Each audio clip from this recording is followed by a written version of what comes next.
ان پہ قابض ہو گیا، نہ صرف گلوان کے علاقے میں بلکہ فنگرز کے علاقے میں بھی جو جھیل کے ساتھ ساتھ ہے. اوکے اچھا یہ ایک اور چیز مجھے بتائیے اس کے ان ڈیپتھ میں، یہ why did India take on this adventure? یہ کیا صحیح بات ہے کہ they want to derail the CPEC? دیکھیں اس میں کچھ پروپیگنڈا کچھ حقائق ہیں. کراکرم پاس جو ہے دولت بے گولڈی کے بالکل قریب ہے، کوئی 8 کلومیٹر دور ہے وہاں سے. یہ ایک پرانا قدیم راستہ ہے جس کو ہم سلک روٹ کہتے ہیں. لداخ، کارگل، گلگت بلتستان سے کے لوگ جو تھے تورتک کے راستے اور کنوائی سیڈل کے راستے سے اور کچھ اور راستے تھے، وہاں سے قافلے جو تھے وہ چین جایا کرتے تھے، ٹریڈنگ ہوتی تھی ان قافلوں پر. یہ وہ والا کراکرم پاس جس کے وہ بالکل قریب ہے. جو کراکرم ہائی وے ہے ہمارا سنسر جو کھنجراب کے پاس ہے، وہ یہاں سے تقریباً 300 کلومیٹر مغرب میں ہے. اور وہاں تک اگر انڈیا نے پہنچنا ہے تو اس کو پہاڑی سلسلوں کا ایک انبار ہے جسے طے کرنا پڑے گا، جن میں سے 5 پہاڑ جو ہیں وہ 8000 میٹرز کی بلندی سے زیادہ، اور 20 پہاڑ ایسے ہیں جن کی 25,000 فٹ سے زیادہ ہائٹ ہے. تو ملیٹریلی وہاں سے اس ایریے کو کانکر کرتے ہوئے وہاں تک پہنچنا ان کے لیے آسان نہیں ہے. ایک آسان راستہ ان کے لیے ہے کارگل والی سائڈ سے، جہاں سے وہ دوسائی پلینس کو کاٹیں اور ادھر سے آگے سے کاٹیں، لیکن وہاں پر ہمارے دفاع بہت مضبوط ہیں اور وہ اتنا مشکل علاقہ بھی نہیں ہے جیسا کہ سیاچن کا. لیکن وہاں پر جب سے پاکستان بنا ہے ہماری سپاہ وہاں پر موجود ہیں اور ان کے مورچے بھی بنے ہوئے ہیں اور ایک بڑا دفاعی ارتباط موجود ہے. تو یہ بیسکلی ایک سڑک ہے جو لنک کرتی ہے کراکرم ہائی وے کے ساتھ، ایک لیٹرل ہے چائنا کے ساتھ.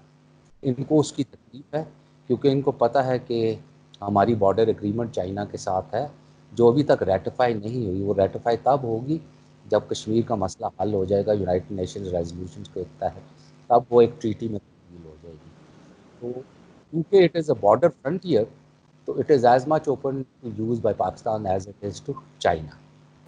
بریگیڈیئر صاحب ایک مجھے ذرا کلیریفیکیشن چاہیے.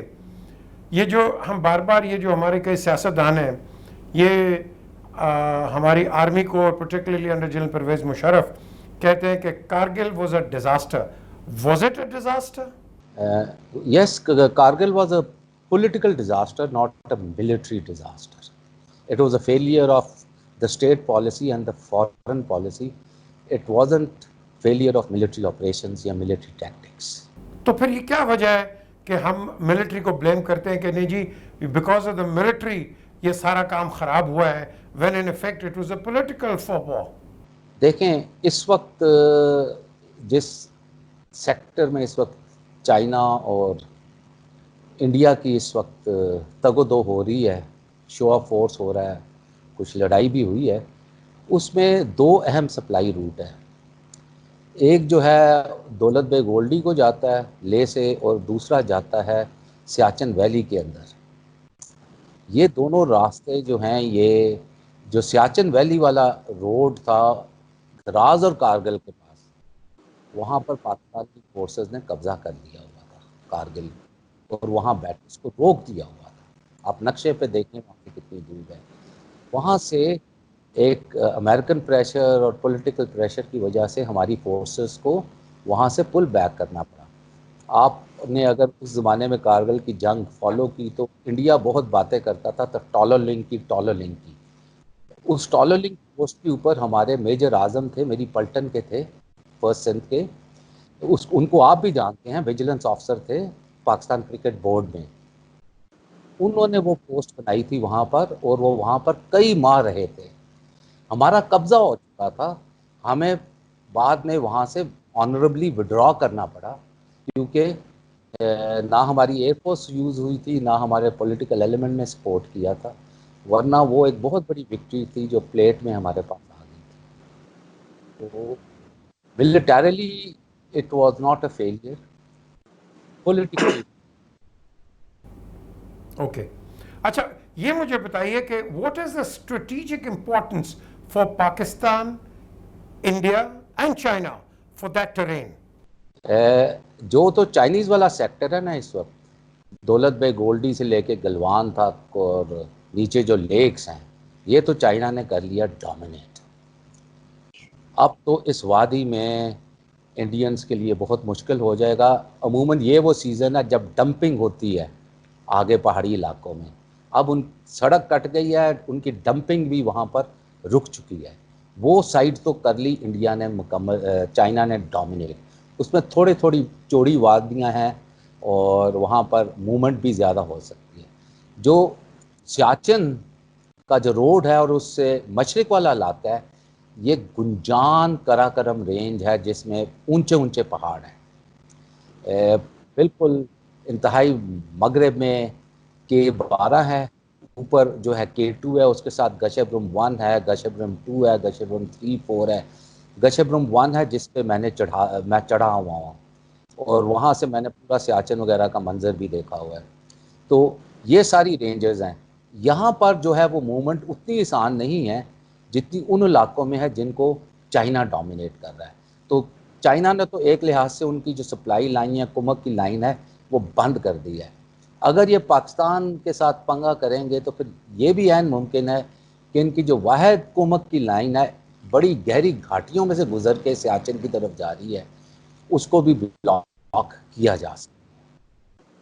اور اس کے ساتھ اگر دراز اور کارگل بھی بلاک ہو جائے تو مکمل انڈین فورسز جو ہیں وہ چوک ہو جائیں گی لداخ کی وادی میں, وہ وہاں سے پھر نکل نہیں سکیں گے. سو آپ کیا کہیں گے بریگیڈیئر صاحب, دین واٹ ڈز انڈیا وانٹ؟ آئی مین اس نے 2 محاذ کھول لیے ہیں, پہلے بھی کھولے تھے, دوبارہ کھولے. So what is the Indian agenda?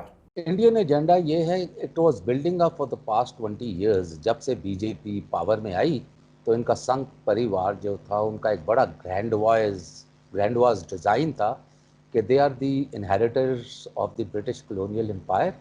Bharat Varsha, Akhand Bharat کی یہ بات کرتے تھے. وہ کہتے تھے ہم اپنے بارڈرز کو ادھر لے جائیں گے جہاں پر ان کی جو ایک میتھیکل کنگڈم تھی بھارت کی وہ ہوتی تھی کسی زمانے میں, بھارت ورشا جس کو اکھنڈ بھارت کہتے ہیں. وہ دریائے کابل تک جاتی ہے, ادھر سے چین تک جاتی ہے. تو اس کے پرسوٹ میں انہوں نے ایک بڑی ہائپر ایکٹیو اور اگریسو پالیسی بنائی جس میں RSS بھی استعمال ہوا. لیکن ہوا یہ ہے کہ جو یہ گرینڈواز پالیسی ہے اس کا ارتباط کوئی نہیں ہے ان کے ملٹری فورس سٹرکچر کے ساتھ. اس لیے اس پالیسی کو امپلیمنٹ کرنے کے لیے ان کی فوج نہ پریپیئرڈ ہے, نہ اکوپڈ ہے, نہ ٹرینڈ ہے وہ کرنے, اس پہ عمل کرنے کے لیے.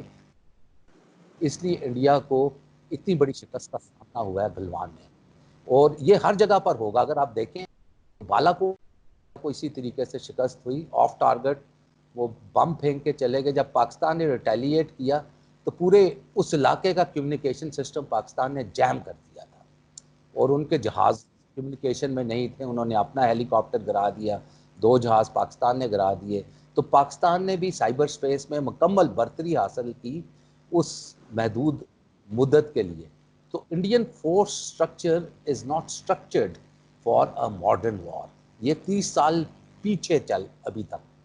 اچھا بریگیڈیئر صاحب ایک اور مجھے بتائیں کہ what prompts India, I mean the genetic question, what prompts India to be on this provocation side?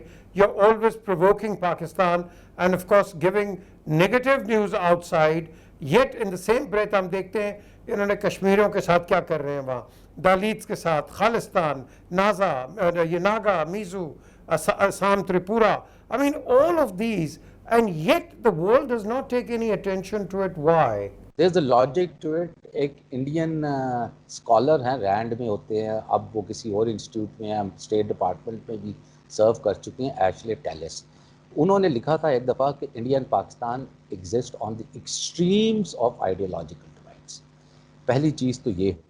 Secondly Indian armed forces کا جو فورس اسٹرکچر ہے, خواہ وہ ماؤنٹین ڈویژنز ہیں, خواہ وہ پوری دنیا سے اکوپمنٹ لیتے ہیں چائنا کے بہانے سے, حقیقت میں وہ پورا فورس اسٹرکچر جو ہے اس کی پری ڈسپوزیشن پاکستان کی طرف ہے, چائنا کی طرف نہیں ہے.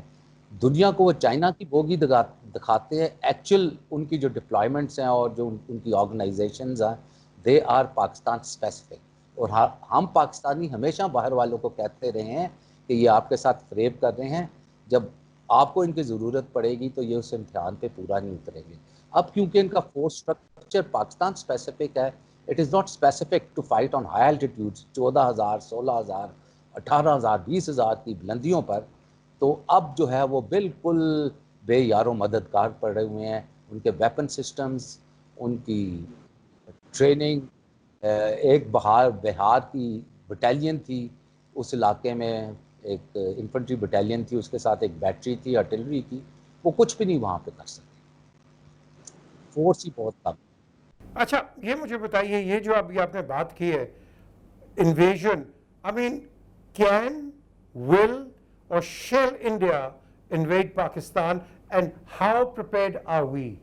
We are fully prepared, 100% prepared, and if they will invade Pakistan, rest assured, Kashmir, Ladakh is no more with India. یہ انڈینز کو پتہ ہونا چاہیے.